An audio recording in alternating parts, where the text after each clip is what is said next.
Continuamos profundizando en los temas que día a día nos trae la ciudad y nos deja la prensa por escrito, que son los compañeros que me acompañan en esta mesa con un invitado muy especial. Sin más dilación, paso a presentarlo porque están conmigo, cerquita de mí, hoy en la mesa, en el estudio, compañero de Fatigas, especialista en infraestructuras, construcciones, megaconstrucciones y todo lo que tiene que ver con esta nueva cara que nos va a presentar la ciudad en un futuro, que ese es el tema que pretendemos hoy desgranar. Ignacio Lillo, del Diario Sur. Muy buenas tardes. Hola, buenas tardes, muchas gracias. Y bienvenido a Es Radio.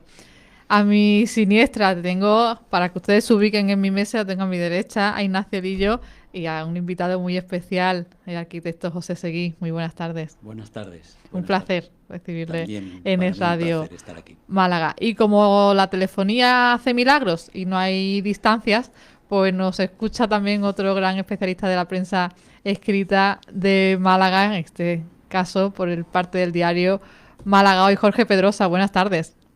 Hola Marta, ¿qué tal? Buenas tardes, muchas gracias por la invitación. Bienvenido también a esta mesa de análisis, esta mesa de debate de Es Radio Málaga, en la que hoy vamos a poner sobre la mesa por las distintas cuestiones que nos han dejado y que nos habéis dejado también vosotros en la prensa en cuanto a infraestructuras y nuevas construcciones que se avecinan en la ciudad o que ya se venían trabajando en ellas. Empezamos por lo más reciente. Publicabais ambos esta mañana, y era algo de lo que se venía hablando, esa ampliación del Palacio de Ferias y Congresos. Recordamos que la semana pasada el Palacio de Ferias acogía la Comic Con, ese salón interactivo y físico y de todo, esa convención mundial que tiene que ver con el mundo del cómic y del videojuego de carácter mundial, que se venía celebrando en San Diego, pero llegó un acuerdo a la Junta de Andalucía para trasladarla a Málaga, un acuerdo que se ha firmado hasta 2027.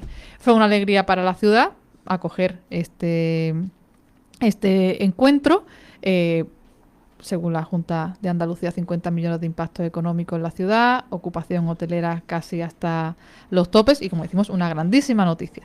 Pero también ha tenido, como todo en esta vida, su cara B, un lado un poquito más oscuro, que son, por ejemplo, esas quejas de los usuarios, esas más de 200 reclamaciones de las cuales informábamos ayer a través de la oficina del consumidor aquí en Málaga, y la necesidad manifiesta de la ampliación del Palacio de Ferias y Congresos.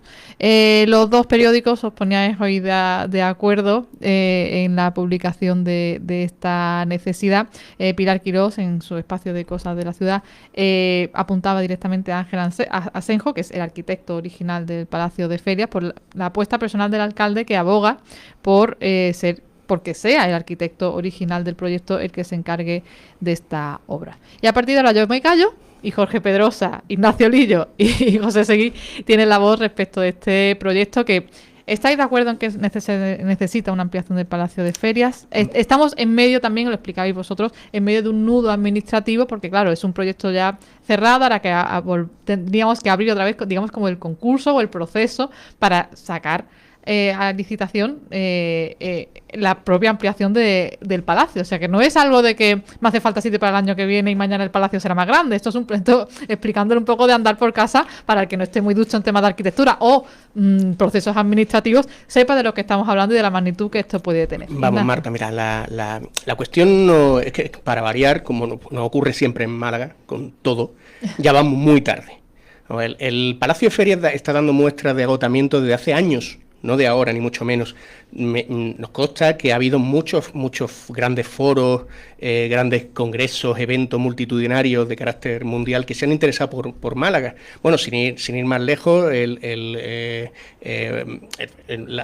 gran evento musical, ¿no? Que se celebra generalmente en Estados Unidos, que se celebró en Sevilla finalmente, quiso venir a Málaga. no pudo, no teníamos capacidad. Hablamos de los Grammy Latinos. Los Grammy Latinos, correcto. Que bueno, también es otro evento internacional que la Junta un grandísimo puso, evento internacional que se interesó por Málaga y Málaga no tenía capacidad. No tenemos capacidad, pero no de ahora, desde hace años. Estamos agotados en capacidad. No hay un auditorio tampoco, que también es una de las... No, tenemos un auditorio, efectivamente, pero sobre todo a efectos de palacio de feria, de congresos de grandes masas, ¿no? De grandes eventos, no tenemos capacidad, está agotada. ¿Por qué? Pues porque la realidad nos ha superado para variar.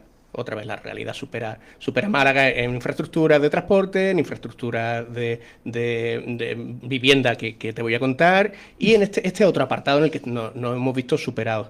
Ahora, ¿qué ha venido a ser la Comic Con? Pues la puntilla, la gota que colmaba un vaso, ¿no? Hasta ahora, bueno, pues mal que bien, estos eventos no eran tan multitudinarios en el sentido claro, de es que la clave ha sido la gente lo ha vivido. La transmisión internacional que ha tenido esto, ¿no? Y que lo ha vivido 120.000 personas, han sufrido en primera persona los problemas de acceso al recinto, de entrada, de colas, de una vez dentro de saturación total. O sea, cuando esto trasciende ya, ¿no?, a lo que es el puro evento, a los invitados del evento, a los ponentes, ¿no?, ya estamos hablando de que la ciudadanía se ha percatado de que esto es un problema.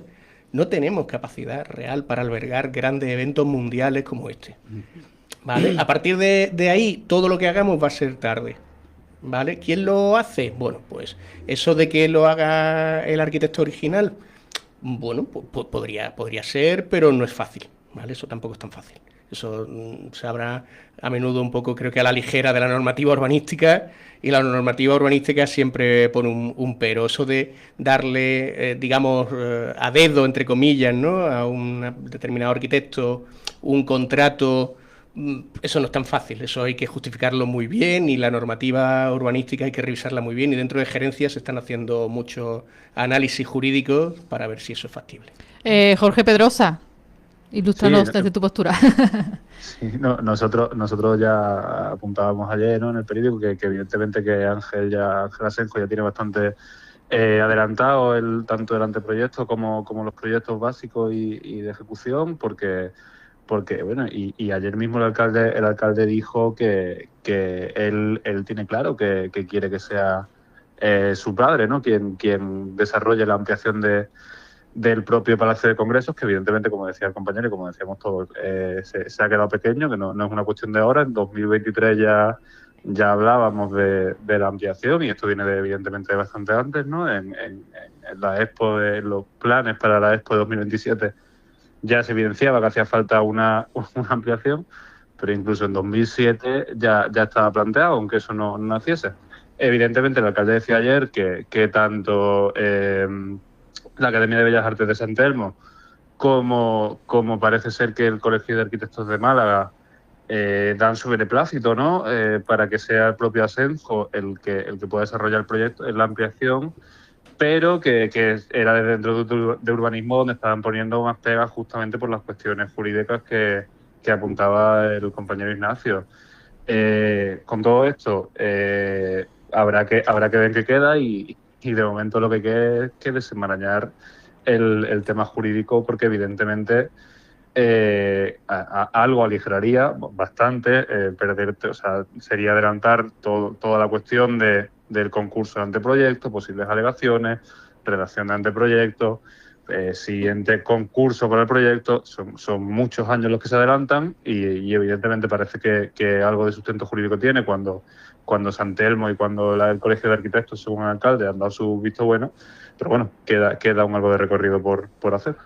Ignacio, te veo con la cabeza, no discutiendo a Jorge, sino el apoyo a un proceso express, digamos, aquí, ¿no? Aquí todos lo sabemos, y Jorge lo conoce de sobra, que el procedimiento administrativo en urbanismo es el que es, y por mucho que efectivamente que todos tengamos voluntad de que se haga lo antes posible, lo más rápido posible, con la máxima celeridad. Porque ya Málaga no puede esperar mucho más. No, o sea, eso es evidente, pero no puede esperar ni en esto, ni en infraestructura de transporte, ni en hospitales, ni en agua, ni en saneamiento, ¿vale? En todos estos ámbitos podríamos hablar de unas empresas, se me viene a la cabeza, las empresas que han hecho ya las obras del metro, que se podría decir que las hagan ellos, ¿no?, el resto de los tramos.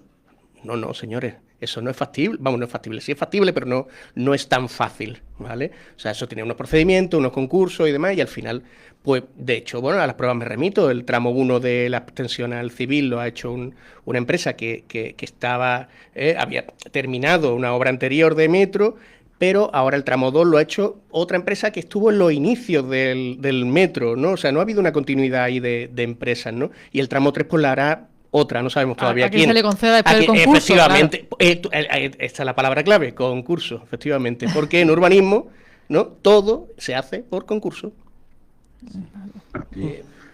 No. Sí, Jorge, sí, no te preocupes, sí. Primero Jorge y ahora que por desgracia lo vamos a tener menos tiempo y ahora José Seguí. Claro que sí, tío, Jorge.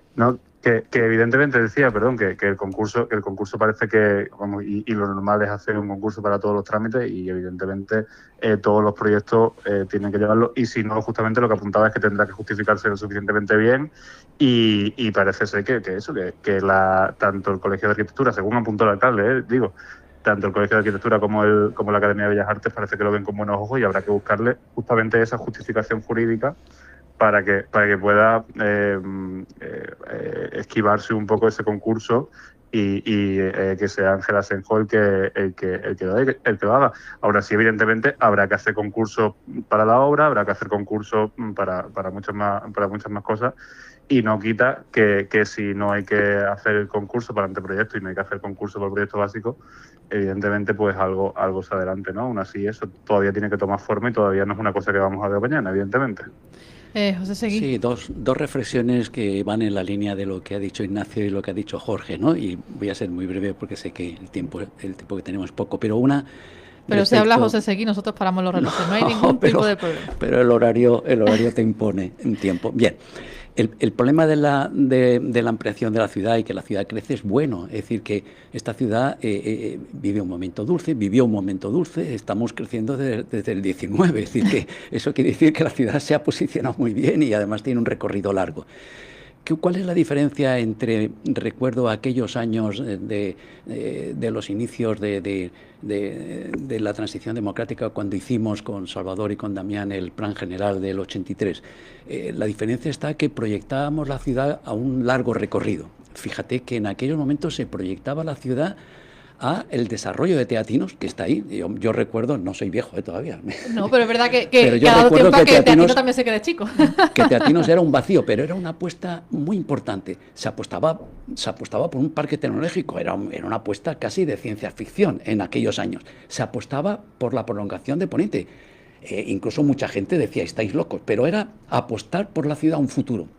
En estos momentos se echa de menos algo de este tipo, de decir, vamos a apostar por la ciudad a 50 años vistas. ¿Por qué vamos a remendar ahora los edificios ampliándolo un poquito, las calles ampliándolo un poquito, ampliando la ciudad un poquito?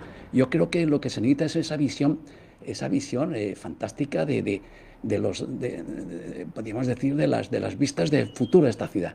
Que esta ciudad crece mucho, y esto es muy bueno. Es como si decimos que la radio que tú tienes no tenga vocación de crecer. Pues claro que sí. Lo que habrá que hacer es ponerle a la ciudad los mimbres necesarios para que crezca bien.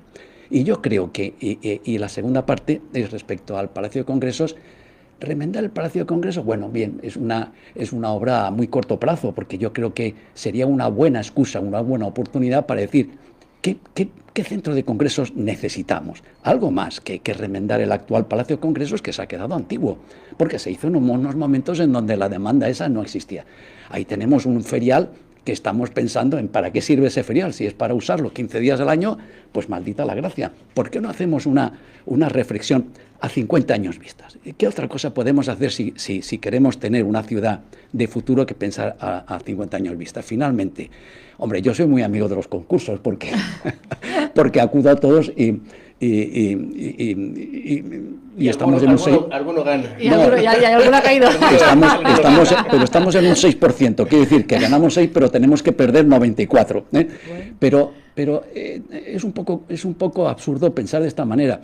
Con Ángel, que es un arquitecto, pues muy buen arquitecto, buen amigo y tal, pero también uno no puede dejar de tener dudas de qué hace ahí los académicos. Sí, pero si Ángel Asenjo es directivo de los académicos, ¿Y qué hace ahí el Colegio de Arquitectos? Lo que tiene que ver es qué quiere la ciudad, que es otra cosa. Mientras esto no se haga, a mí no me parece serio plantear las cosas así. Que se necesita urgencia, veamos el modelo de la ciudad, porque la ciudad necesita ya otro modelo. ¿Para qué queremos ampliar el Palacio de Congresos si dentro de 5 años se nos va a volver a quedar pequeñito? Es decir, yo creo que es una buena oportunidad, y yo estoy con Ignacio y con Jorge. Desde hace años el Plan General del 83 quedó agotado. Se necesita otro impulso con aquella ilusión de los años 80, en donde pensábamos la ciudad para el siglo siguiente. Ya estamos en el 21, pensemos la ciudad para final del 21, pero no para remendarla. Por lo tanto, yo creo que el tema del concurso, un poco, pues sí, yo soy partidario del concurso, y que opine los académicos estos, pues muy bien, bendito sea, pero no deja de ser. Yo también estoy en una asociación de amigos que nos reunimos a comer y tenemos mucha opinión sobre esto, y Ángel Asenjo es directivo de ¿qué otra cosa puedo opinar? Si estoy yo en un grupo de amigos que comemos, pues ellos querrán que yo haga las cosas. Pero lo importante es elevar el nivel. Esta ciudad necesita ya otro nivel. Y entonces, aquí está el quid de la cuestión. Mira, Marta, te voy a poner un ejemplo que se me viene a colación de sí, porque a través de Jorge, que se nos vaya mismo, quiero plantearos una pregunta. Muy rápido. Un ejemplo que además que me parece que es un paralelismo de la situación que estamos viviendo con el Palacio de Ferias, ¿no? Y Congresos. Sabréis, el lunes lo publicamos en el periódico Sur, se acaba de terminar la fase de concurso de la ampliación del proyecto de ampliación del aeropuerto, ¿vale? El aeropuerto de Málaga va a ser ampliado de una forma además espectacular, ¿no? Y entre las 4 plicas van 4 plicas, ¿no? En una de las 4 plicas aparece un nombre que es el de Bruce Fairbanks. Bruce Fairbanks, para el que no lo sepa y que nos esté escuchando, es el autor de la T3 del aeropuerto de Málaga. Que sería más lógico que AENA directamente le dijera al señor Fairbanks: señor Fairbanks, haga usted la ampliación de la T3, puesto que lo que estamos buscando es ampliar la T3, haga usted la ampliación de la T3. No, señor, porque esos son 36,5 millones de euros de licitación a la que obviamente quiere ir todo el mundo. Claro, todos los grandes estudios tratan de hacerse con ese contrato, y es lo lógico. Pues el señor Fairbanks seguramente tendrá mejores ideas porque fue el autor del proyecto original, pero otros muchos arquitectos e ingenieros van a competir con él. Jorge, uniendo todo lo que estáis hablando, y José seguida va un poco la palanca de esto que os quiero plantear. Hablamos de un crecimiento de la ciudad. Pepe, para los amigos, aboga por pensar en un futuro, en un plan ya pensando para final de siglo, igual que en los 80 se pensó para el siglo XXI. Claro, como cada infraestructura depende de una institución, se ha perdido, primero Jorge y luego el resto de la mesa, ese concepto de ciudad global, y esto hace que la ciudad crezca por compartimentos estancos, pero no con una visión global. Bueno, aquí hay que pensar también, y el alcalde intentó hacerlo con los foros de alcaldes de tal, hay que pensar un poco, o habría que pensar en la ciudad como metrópolis, ¿no? Lo que pasa que es un discurso que se utiliza muchas veces, y luego es muy difícil de llevar a cabo porque cada uno quiere para su reino de taifa, y luego es muy difícil compartir el agua, luego es muy difícil hacer infraestructuras que sean compartidas porque quien las lleva, y es cierto que en ese sentido Málaga tendría que tener la fuerza, Málaga capital tendría que tener la fuerza para encabezar esto que podría ser la Gran Málaga, que ya hablamos de ella a principio de siglo. Y rememorar un poco o hacerlo un poco similar a lo que se hace en Bilbao, que tiene la Gran Bilbao, lo que se hace en Burdeos o en otras grandes metrópolis de España. Y evidentemente, si no se piensa en el Guadalhorce como solución, pero para eso lo primero que hay que tener es una comunicación metropolitana en condiciones, y ahí tienen que estar tanto la Junta de Andalucía, a la que le competen los autobuses, como tiene que estar el gobierno, a quien le competen las cercanías y las carreteras estatales, pero también tiene que estar, hablaban hace poco de una super MT, ¿no? Que que la encabezase el Ayuntamiento de Málaga, y están las competencias también con el Consorcio de Transportes, quien la lleva, pero evidentemente si queremos crecer al nivel que parece que está demandando Málaga y a la ola a la que se puede subir, y todavía está a tiempo de subirse Málaga, evidentemente o se piensa en global o es difícil, y no parece que ahora mismo los revanchismos y la politización, ¿no?, entre unos y otros hagan mucho por ello. A la mesa de movilidad ayer nos reunimos, nos remitimos, vamos. Justamente a eso iba, sí. Pero en esto que dice Jorge, que me parece interesante, es que yo creo que la gran asignatura pendiente, y Málaga la puede jugar mejor que ninguna ciudad andaluza, vamos a quedarnos en Andalucía, es la escala territorial. Esta es la grande. En los años 80 nosotros jugábamos a la escala urbana. Había que descubrir la ciudad y el casco histórico, no sé qué.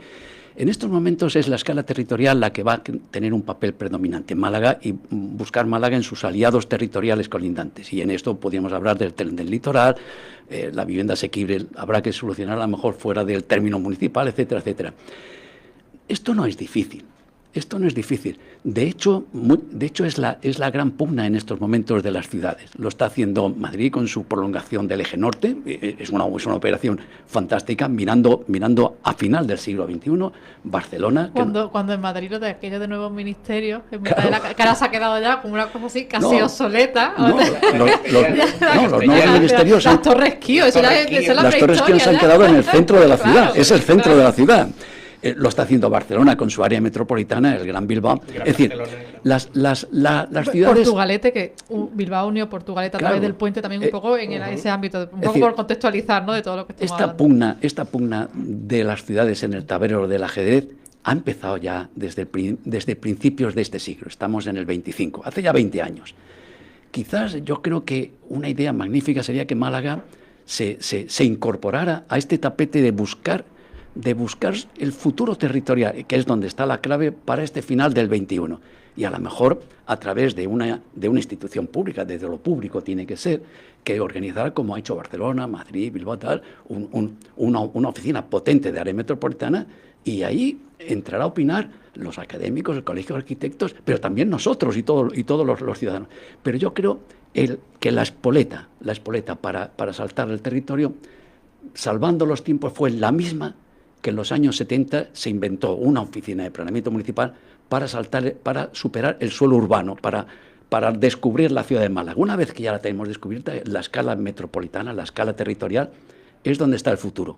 Un futuro que no es incierto, que está ahí y que ya está descubierto por otras ciudades, y podrían ser referencias para aprovechar ese ímpetu para saltar al final 21, y entonces hablaríamos de un Palacio de Congresos, pero mirando a final del 21.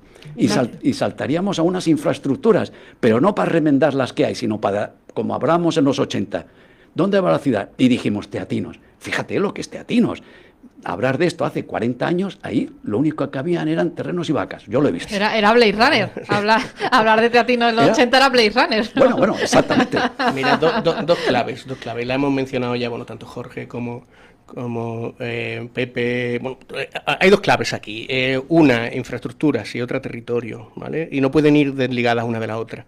¿Qué nos ocurre? Primero, no perdamos nunca de vista, Málaga no puede crecer. Málaga ciudad no va a crecer mucho más, muy poquito más. Es más, las viviendas, la máxima capacidad de vivienda que tenemos se agotaría, si las tuviéramos construidas ahora mismo, se agotarían ahora mismo, ¿vale? O sea, imaginaros hasta qué punto estamos en una situación de peligro.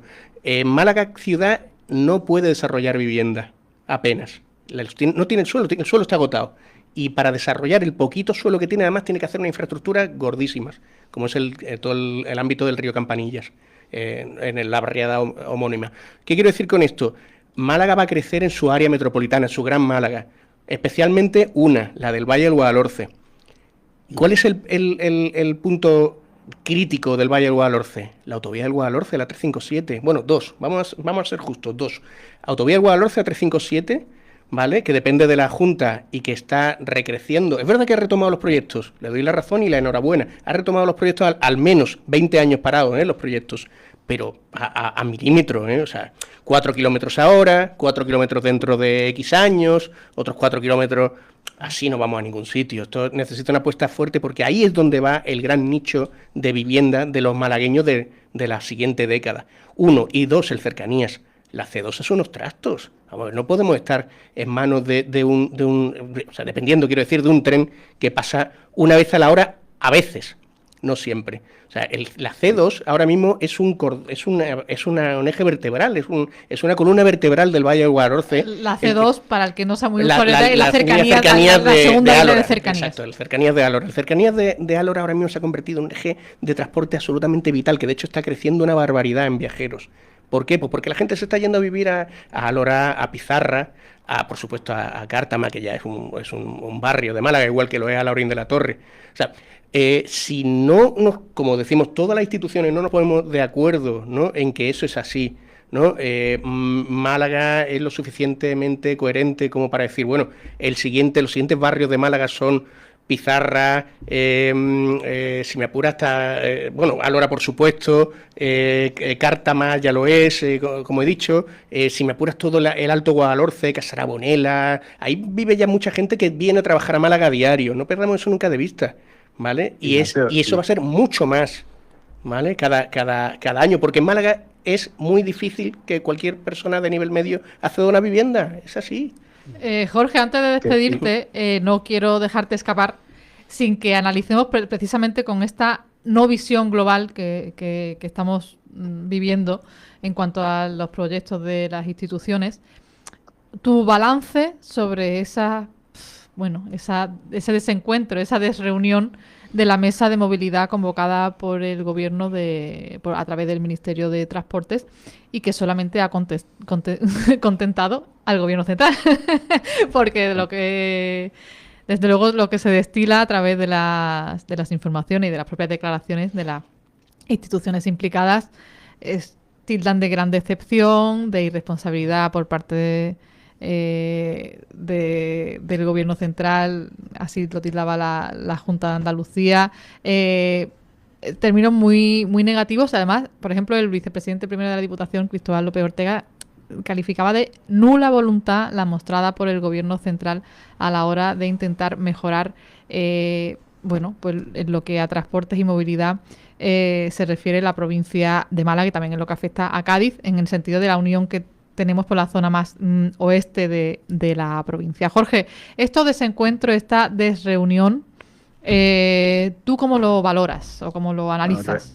Reunirse se reunieron y justamente esa es la pena, que si vienen 2 veces al año y en la segunda no hacen en la primera no se cumple lo que anuncian y en la segunda directamente no hay anuncios, pues habla, o sea, la esperanza que nos queda es mínima. Hay un titular positivo que saco o una frase positiva que saco, y es que parece ser que el tren litoral no se va a estudiar por tramos solo económicamente, sino que si la rentabilidad es total, se van a sacar adelante todos los tramos, es decir, desde Nerja hasta Algeciras, que evidentemente eso puede ser que salve, ¿no?, los tramos Málaga-Nerja y Estepona-Algeciras, que evidentemente eran los que peores números a priori podían tener, y algo positivo se saca, evidentemente por sacar algo, pero no hay mejora ya en el cercanías, que es cuando lo necesita, que el cercanías, sobre todo la línea C1, está saturada, la línea C2 parece que tampoco se la va a reforzar y no se habla ni mucho menos del PTA, que es donde tendría que llegar, ¿no?, evidentemente,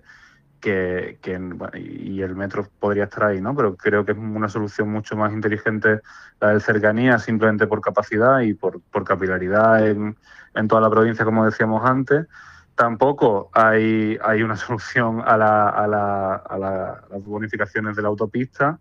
Que se supone que sí las hay, según la secretaria general del Ministerio de Transporte, según sí las hay, pero es que el ciudadano no lo sabe. Pues mire, ustedes siguen cobrando igual.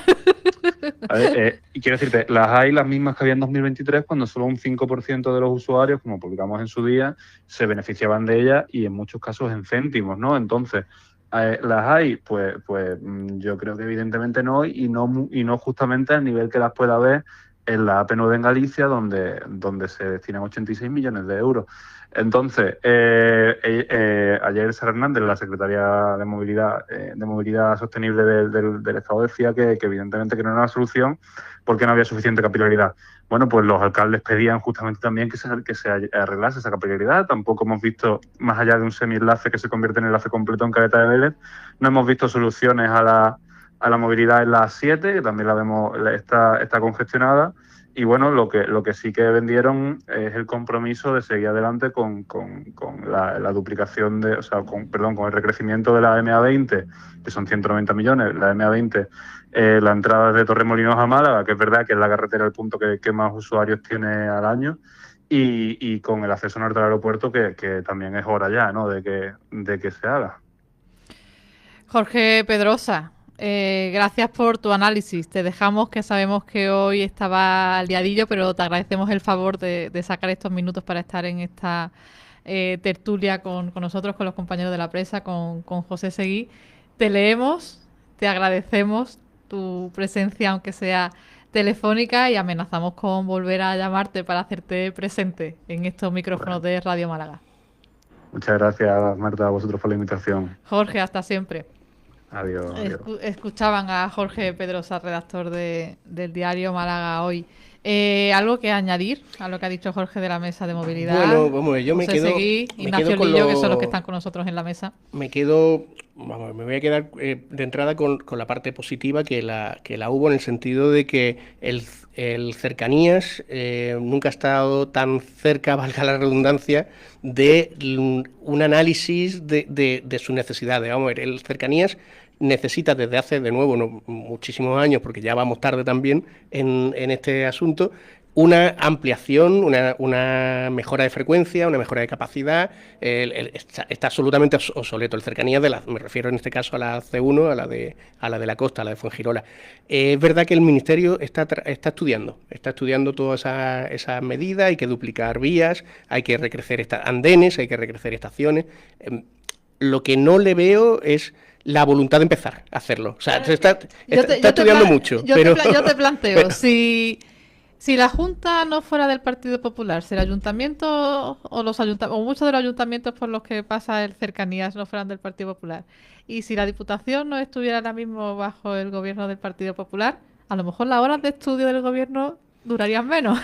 Mira, no te sé decir, te la devuelvo yo con otra pregunta. ¿Y si Málaga fuera vital para mantener el gobierno de Pedro Sánchez, se harían las obras o no? Ya. Por eso, pero volvemos. Pero si Galicia fuera vital, si Galicia fuera como es vital, o no fuera vital, perdón, para mantener el gobierno, ¿tendría bonificación la P9? ¿A que no? No la tendría, igual que no la tiene la P7, ¿no? Si Andalucía fuera vital como territorio, igual que lo es Cataluña, para mantener el gobierno en pie, aquí estaría viniendo muchísimo dinero, no te quepa ninguna duda. Igual que está llegando a Cataluña. Volvemos al punto uno, la politización de estas necesidades básicas. Absolutamente. Por un quítate tú para ponerme yo, y por mi medalla más grande. Claro. Hay que mantener el territorio, y el territorio, el terreno, no el territorio, hay que mantener su terreno, y su terreno hoy por hoy lo están manteniendo entre 2 o 3 puntales que tienen, y nosotros pues, no somos Málaga necesarias. Y Andalucía, pues, no son necesarias. Somos totalmente accesorias. Exacto. Yo creo que, para salir de ese tema tan espinoso... Ahora vamos a entrar en otro mucho más interesante. Yo creo que la gran revolución de este siglo está en la reducción de las distancias y tiempos que se han establecido entre los sitios de trabajo y los sitios de vivir. Es decir, si se te reduce el tiempo, cuando yo era joven, yo sigo siendo joven, lógicamente, pero en mis años de infancia o en mis años de estudiante, ir a Madrid tardaba en el tren, que lo explico en las conferencias a la gente, tardaba 12 horas. Hoy tardo 2 horas y media y me permite ir a Madrid a trabajar. ¿Y qué ha hecho con las 10 restantes? Exactamente. Se me han reducido las distancias y los tiempos. Esto significa, esto es un dato muy importante para hablar de la territorialidad de las ciudades. Si realmente Yo antes necesitaba, mis padres vivían en Calle Cristo y para ir al centro tardaban 20 minutos y tal, y ahora yo puedo vivir en un sitio en donde me pongan con el centro de la ciudad, mi sitio de trabajo en 20 minutos. Las infraestructuras van a acercar a la gente en sus relaciones. Por lo tanto, mucho más importante que las arquitecturas, podríamos decir que las implantaciones de las arquitecturas, es asegurar las infraestructuras. Las infraestructuras son como las venas del cuerpo. Si no hay venas, no corre la sangre. A Málaga ahora mismo se está quedando sin venas. Hay muchísimas arquitecturas, muchísimos objetos que poner, pero la sangre no llega bien. Yo creo que esta es la base fundamental. El tren del litoral, a mí me parece el gran elemento estructurante de la ciudad, como eran la calle Larios en el siglo XIX. Es decir, el casco histórico sin calle Larios hubiera muerto. Hoy no tendríamos casco histórico. Y yo creo que ahí es donde está la gran clave. Por lo tanto, yo quiero ser muy optimista, y yo estoy seguro que quiero ser muy optimista porque veo que otras ciudades españolas, y no hablemos de las europeas, han iniciado esta carrera hacia final del XXI. Yo animaría a la ciudad y a Málaga, y cuando digo Málaga no me puedo referir a otra cosa que a quienes tienen la responsabilidad de dirigir la ciudad, de ver la ciudad con una óptica más larga, como la luz larga del coche. Es decir, enciende la luz larga, vamos a dejarnos de ibuprofenos, para ampliar un auditorio, para no sé qué, y vamos a dar la luz larga para ver dónde queremos llegar. Y seguramente encontraremos una ciudad diferente a la que tenemos como nosotros en los años 80, aquella ilusión enorme. No te puedes imaginar, con 30 y tantos años que teníamos todos, desde el alcalde hasta los arquitectos, todos rozando los 30 y con la ilusión enorme de mirar cómo sería en el siglo XXI la ciudad. Ahí es donde está la clave. Ahí es donde está la clave. Y posiblemente ilusionaremos también a la gente que está mirando, expectante, a ver qué hacen de mi ciudad. Y dejaríamos esta cosa tan menuda de que si voy a ampliar el Palacio de Congresos, si voy a hacer esto, no sirve para nada. El no parchear, ¿no? El ibuprofeno. Es el ibuprofeno, que te quita el dolor para un par de horas. Te sientes muy... Pero sabes que después de ese par de horas el dolor va a ser peor todavía. Las vértebras siguen estando igual de mal. Exactamente. Bueno, no sé si me has entendido. Pero... Perfectamente. La corte de tiempos y distancias es una de las cuestiones que se ponen en la mesa cada vez que se plantea que el metro llegue a una ciudad. Entramos ahora en el metro, volviendo un poquito más al ámbito estrictamente local, no porque no nos interese la provincia, sino porque hay un informe que hasta el 2027 no va a llegar sobre la idoneidad de mandar el metro para que siga o al PTA o al Palo o a Ciudad Jardín. En el sueño de cualquier malagueño de a pie diría, pues que llegue a los tres sitios. Porque, claro, hay muchísimos trabajadores en el PTA que llegan también del área metropolitana, como apuntaba Ignacio antes. El distrito este, ya no te hablo del Palo porque dirán ustedes, claro, es que tú eres paleña. Sí, lo soy. Pero al margen de eso, más allá, en una visión global, hablo del distrito este, es uno de los más poblados de la ciudad porque engloba La Mosca, el Cerrado de Calderón, el Palo, Pedregalejo, La Araña, en fin, todo eso forma parte de la capital. O a Ciudad Jardín, que hay que hablar de Ciudad Jardín con accesos incluso hasta la autovía, es decir, que sería un engranaje global de esa ciudad. Es decir, si analizamos cada uno de esos posibles puntos de llegada del metro en un futuro, desde luego los tres tienen argumentos. Ese estudio llegará, se supone que hasta el 2027 no va a facilitar, no va a finalizar ese estudio de idoneidad de alguno de esos puntos, pero el caso es que el metro, sigue avanzando hasta el civil. El metro crece en usuarios, esto es sociología de andar por casa y de ciudadanos, de que nos dejamos las suelas andando la ciudad, más allá de que seamos periodistas o redactores o lo que sea, pero somos ciudadanos que nos gusta patear nuestra ciudad. Es cierto que el metro ha crecido mucho, hay ciertas horas puntas en el metro que te das cuenta de que el metro es ya una realidad dentro del transporte público de la ciudad y que también se está quedando pequeño y quizás esté quedando pequeño en un tiempo récord respecto a cómo se ha quedado pequeño otros aspectos de la ciudad. Pero es que el metro avanza como un caracolito. Ignacio, te veo asintiendo. Me alegra mucho que Ignacio me dé la razón en lo que estoy diciendo, porque ya Ignacio lo valoro mucho. A ver, ¿tenemos mira, tiempo de esperar tanto para el metro? vamos a ver, varias cuestiones. Es que ha apuntado muchos elementos. Uno son los tiempos de las obras. La obra está en marcha al civil, como tú bien has dicho. La obra va muy bien al civil, hay que decirlo. Las pantallas de Guadalmedina se terminaron. Bueno, todo el tramo de hilera está terminado en cuanto a pantallas. El túnel está ahí prácticamente listo. El tramo 2 arrancando muy bien, a buen ritmo. Y el tramo 3 en licitación, que va a estar adjudicado dentro de poquito. Y vamos, de hecho, nos vamos a encontrar con un pequeño problema, entre comillas, para los ciudadanos, para los vecinos de la zona de Eugenio Gros, Blas de Lezo y alrededores, que es que todo ese eje va a estar en obras a la vez el año que viene. O sea, que se preparen. Solo les digo que se vayan preparando. El padre Arnaiz seguramente vuelva a su sitio original. Sí, volverá a su sitio original, efectivamente. Volverá a su sitio original, exacto. Bueno, la línea de obra, esa obra está lanzada, esos 1,8 kilómetros están lanzados, ahí no va a haber problema para... Que criticamos mucho a las instituciones, pero esto es verdad que es cierto que la Junta de Andalucía está trabajando... Está lanzada, la Junta lo está haciendo muy bien, las constructoras lo están haciendo muy bien, son constructoras con mucha experiencia, por ahí no me preocupa lo más mínimo, ¿vale? Vamos a la ampliación. El metro ya se ha quedado pequeño. En las horas punta el metro ya se ha quedado pequeño. Tanto es así que el argumento me da la razón la propia Junta y la concesionaria Metro de Málaga, cuando han tenido que poner en carga van a poner 3, llevan 2, pero van a ser hasta 3 trenes adicionales que estaban previstos para cuando se llegara al civil, y los han puesto ahora en marcha. ¿Vale? Porque, Ignacio, en cuanto a plazos, ¿cuándo está previsto que ya uno pueda llegar en metro hasta el civil? Más o menos en el entorno del 2030, más o menos. Calculamos. No queda mucho, teniendo en cuenta que estamos a final de 2025. Tenía que haber sido antes. Tenía que haber sido en el entorno del final del 27 o 28 debería haber sido. Pero venimos de donde venimos también. Venimos de donde venimos, es cierto, no me preocupa. En torno del 2030 llegaremos al civil en metro. La capacidad de carga del sistema ya está superada porque en las horas punta, sobre todo ahora con el inicio del arranque del curso universitario y demás, lo vemos. Tanto es así que han tenido que mejorar, han tenido que meter esos 3 trenes, bueno, han metido 2, falta 1 por entrar, para mejorar la frecuencia en la hora punta. ¿Por qué? Pues porque van llenos, es que los trenes van llenos. En las horas puntas de la mañana y de la tarde, de lunes a viernes, ¿vale? Los convoys van llenos de chavales. Eso es un gran éxito. ¿Por qué? Pues porque esos chicos no van en coche, no van en moto, van en transporte público. Fantástico.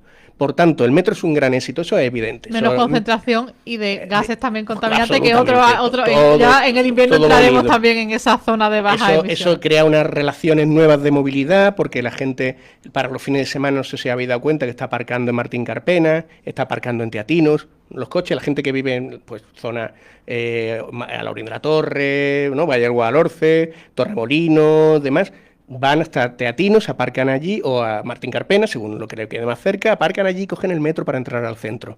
Magnífico, intermodalidad, ¿vale? Eso es fantástico. ¿Qué ocurre? Que es que el hecho de que estemos tardando tanto en estudiar, lo que es verdad, que hay que estudiar, y eso te da una planificación, ¿no? Es cierto que hay que hacerlo, pero no nos engañemos, no estamos haciendo trampa al solitario. Como tú bien has dicho, de las 3 soluciones que se plantean, 2 hay que hacerlas sí o sí, que son Ciudad Jardín, que es la más fácil, la más factible, y la que tiene, ojo, mayor capacidad de captación, ¿vale? De viajeros. Y la segunda, que es Rincón, Palo Rincón. Esa hay que hacerla, sí o sí. Con mentalidad metropolitana de que no se puede, aunque el Rincón sea un municipio distinto a Málaga capital, pero funcionamos el metro, unidos. El origen tiene vocación metropolitana, lo que pasa es que el de Málaga es el único que no es metropolitano. Vamos a decir la palabra clave en estas cosas, como pasa en Sevilla. Correcto, el vocación y Granada son 2 metros metropolitanos, con vocación metropolitana. El de Málaga no es urbano. Granada también tiene... Sí, Granada es metropolitano. ¿Qué ocurre con el PTA? El PTA es otra harina de otro costal. ¿Por qué? Pues porque, como bien ha dicho antes Jorge, que lo ha dicho muy bien, el PTA hay que resolverlo con el cercanías, con la C2, con el cercanías de Álora, porque es lo que te da mayor capacidad de captación, mayor capacidad en hora punta, mayor capacidad territorial. ¿Por qué? Pues porque con el cercanías, aunque fuera la C2, la de Álora, la que te llevaría hasta allí, hasta el PTA, pero te da la capilaridad de intercambio en el centro histórico, en la Alameda, pero te da también la posibilidad de captar en Fuengirola, ¿vale? Y por supuesto en Nálora y en Pizarra. O sea, te da una capacidad territorial que no te la da el metro, ¿vale? Y luego hay otro factor muy importante, que es que a veces se nos olvida. Los estudios del propio Parque Tecnológico lo que nos dicen es que los trabajadores del Parque Tecnológico no viven en el centro de Málaga. Viven en la costa, viven en el Valle del Guadalhorce, incluso viven en Rincón de la Victoria. Por tanto, un metro que lo que te lleva es a Carretera Cádiz, a Cruz de Humilladero, a Teatinos y al centro histórico, no tiene mucho sentido que llegue al Parque Tecnológico. Es que yo creo, lo que dice Ignacio, yo creo que da en la línea de flotación del debate. Yo creo que la ciudad ha cambiado profundamente. ¿Por qué? La gente ha cambiado profundamente, el trabajo ha cambiado profundamente, los usos y las necesidades han cambiado y sobre todo, la gran revolución del territorio con sus infraestructuras. El tema de las infraestructuras es apasionante. Yo te diría, incluso con mi formación de arquitecto, que lógicamente intento tirar hacia mi oficio, reconozco que las infraestructuras es la base sobre la cual se asienta después la arquitectura. Lo que no podemos es poner los edificios sin las arquitecturas que los soporten, porque si no lo que tenemos son ciudades desordenadas y realmente colapsos imposibles de solucionar. Y yo creo que ahí es donde está la cuestión importante. Y si nos preguntáramos, ¿esto es una utopía? ¿Esto es difícil? No, porque ya tenemos muchas experiencias alrededor que se han hecho. Ya no me refiero ya a Madrid con un área metropolitana que es fantástica, posiblemente la más interesante de toda Europa. De toda Europa.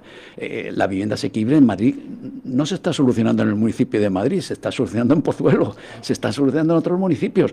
Pero con la base, no nos olvidemos que yo puedo vivir perfectamente en Pozuelo, pero con las infraestructuras que a mí me han creado, tardo poquísimo tiempo en trasladarme a la ciudad. Ahí es donde está la base.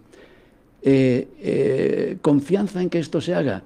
Sin la menor duda. Es decir, si no lo hacen los de ahora, los que vengan detrás por necesidad lo van a hacer y con una visión de la ciudad mucho más importante, porque realmente la ciudad es eterna y la ciudad en un momento dado, cuando está en el punto del abismo, que en estos momentos nos encontramos ya en ese punto de crítico, saldrá alguien que diga, se acabó de ibuprofenos. Vamos a pensar la ciudad para nuestros nietos, como mínimo para nuestros bisnietos, porque ya nuestra existencia ya está bien satisfecha con lo que tenemos. Entonces, las infraestructuras me parece un tema apasionante, que se puede hacer, seguro. El tema del dinero, nunca el dinero fue la causa para no hacerlo. Porque la rentabilidad de las infraestructuras en una ciudad como Málaga, en donde se demuestra que esas infraestructuras son rentables por lo que mueven, esto no lo podría dudar nadie. Málaga tiene una ventaja muy grande y es que es la gran metrópolis del sur de España. Y yo no quiero hablar del Mediterráneo para no meterme en camisa de 11 varas, pero sin lugar a dudas, la capital de la economía y la capital del buen vivir, lo que se llama el buen vivir, que casi nada. Entonces, claro, esto es un futuro impresionante. Claro que tiene que crecer mucho más. Lo que pasa es que la gente dice, no podemos crecer más porque no cabemos. No, el problema es que no hemos programado bien la ciudad para que crezca más. Porque el crecer es bueno.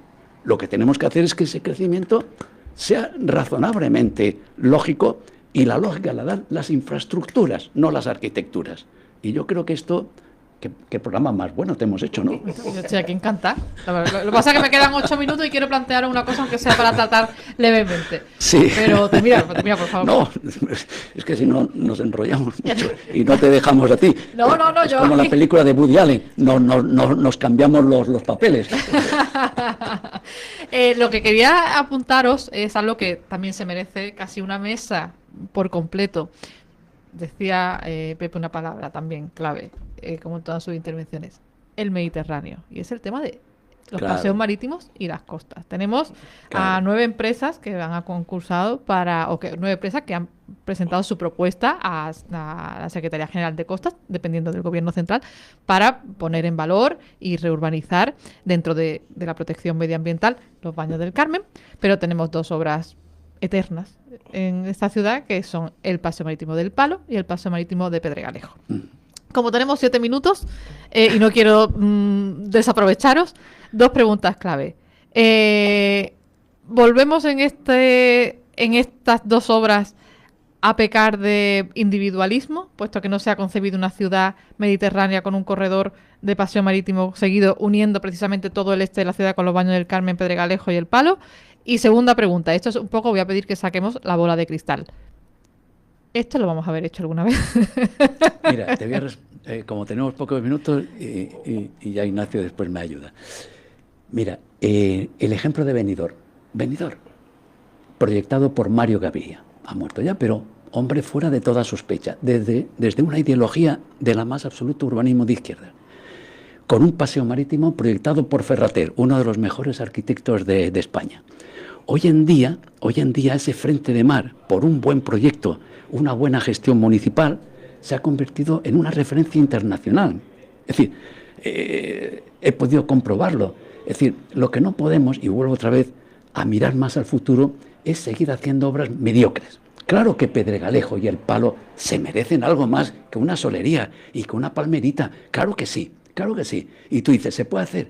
Bueno, por Dios, si otras ciudades con menos importancia que Málaga lo han hecho, ¿por qué no nosotros? Es decir, vuelvo a repetir, aprovechando los minutitos estos que nos das, en que me parece... 6 minutos dan para mucho. Me parece que hay que poner la luz larga, ser ambiciosos. Yo soy ambicioso en mi vida y me ilusiono. Y cuando algo creo que es utópico, me invento. La imaginación al poder. Me suena a los años 60, cuando era muy joven. Del 68, sí, pero evidentemente hay que pensar la ciudad a largo recorrido, con proyectos ilusionantes y colocar a Málaga en el damero de los mejores sitios del Mediterráneo, no del sur de España. Y si tú me preguntas, como arquitecto, que algo de ciudades sé, ¿hay alguna ciudad en el Mediterráneo español que pueda tener esta vocación y estas posibilidades? Ninguna. Incluso te diría, podríamos competir con Valencia y Barcelona perfectamente. Es que esa es la clave, digo, bueno, Barcelona se le dio la vuelta a la ciudad y Valencia igual, ¿no? Perfectamente. La ciudad de las artes. Barcelona hace mucho tiempo que inició esto, Valencia lo está haciendo muy bien con el Grau, incorporando a la ciudad, pero nosotros tenemos unos mimbres mejores que Barcelona y Valencia, que tenemos territorio. Valencia no tiene territorio. Barcelona tiene un territorio industrial. Nosotros tenemos un territorio extraordinario que va desde Algeciras hasta Nerja. Esta es la cuestión que los que vengan detrás nuestro se van a dedicar a ello. Es la gran cuestión. Si yo ahora tuviera 30 años, te diría que me dedicaría el resto de mis días a trabajar en esa línea, porque es la única línea que yo me creo para que Málaga realmente crezca y crezca bien. Vamos, coincidiendo plenamente con lo que dice Pepe, para mí, resumido en una palabra, esto se llama minucias. Esto son minucias, ¿no? que el gran debate de una ciudad como Málaga, que es la meca de media Europa, para venir a vivir, para venir a teletrabajar, para venir reformar los adoquines de un paseo marítimo, por el amor de Dios. ¿De qué estamos hablando, señores? ¿De qué estamos hablando? ¿De qué ciudad estamos hablando? Es que de verdad perdemos muchas veces la perspectiva. Es que estamos en una de las grandes ciudades de Europa y no nos lo creemos. Ese es el problema. Es que Málaga no puede seguir debatiendo sobre si el paseo marítimo tiene los adoquines rojos, verdes o azules. Es que Málaga tiene que estar debatiendo sobre hacia dónde Pero Ignacio, quiero aprovechar este minuto para decirte, si en los años 70 hubiéramos opinado así, en embellecer la ciudad con solerías, hoy no tendríamos teatro. Por supuesto, a eso me refiero. No tendríamos teatro. A eso es lo que me refiero, es que el debate tiene que trascender. En los años 70 había casas en Málaga capital que no tenían agua corriente. Bueno, y la inmensa mayoría no tenían saneamiento. En Málaga tenemos que trascender todo esto ya, eso sí, bueno, pues está bien pero esto es fogueo, esto no es nada. Aquí tenemos que empezar a ver cómo vamos a comunicar Málaga con el este. Y hay un paseo marítimo, hay una oportunidad. Y es un poco la línea que ha seguido la Diputación con la senda litoral, ¿no? Bueno, pues la senda litoral... En otro concepto y en otro... Pero no estamos hablando... La cuestión de unir, ¿no? ¿Por qué no estamos hablando aquí de la oportunidad que se abre de meterle un tranvía que recorra como existía hasta los años 70? Ay, la cochinita. Volver a la cochinita. No, la cochinita. Bueno, sí, la cochinita era la del de arriba. Sí, pero hacer un tranvía que te lleve desde el centro hasta el Rincón de la Victoria, por ejemplo, aprovechando esa plataforma que tenemos ahí en el Paseo Marítimo, por ejemplo. A lo mejor es descabellado y algún ingeniero me dice, no, estás chalado, no, eso es una locura, pero vamos a hablar hay de... que descubrir hay que descubrir la estructura metropolitana, Claro, las venas. efectivamente. Las venas y el esqueleto. Y luego diremos si la queremos rojo, verde o azul, o muy bonito, con muchas palmeras. Pero vamos al kit de la cuestión, a lo importante, no a la minucia. Pues es uno de los momentos más tristes de la tarde para mí, porque tengo que despedir esta tertulia. Ya despedíamos a Jorge Pedrosa, redactor del Málaga Hoy, que ha estado con nosotros también un buen rato vía telefónica, pero ahora me toca despedir a mis compañeros hoy, de los otros en concordia, no en discordia, que han sido las personalidades que nos han acompañado hoy en esta mesa dedicada a las infraestructuras de la ciudad y al futuro que podemos esperar de nuestra Málaga. Ignacio Lillo, redactor del Diario Sur, gracias por tu luz y tus palabras. Hasta siempre. Gracias. José Seguí, que decir gracias, un honor recibirte aquí en esta mesa y ojalá que sean muchas más. Muchas gracias.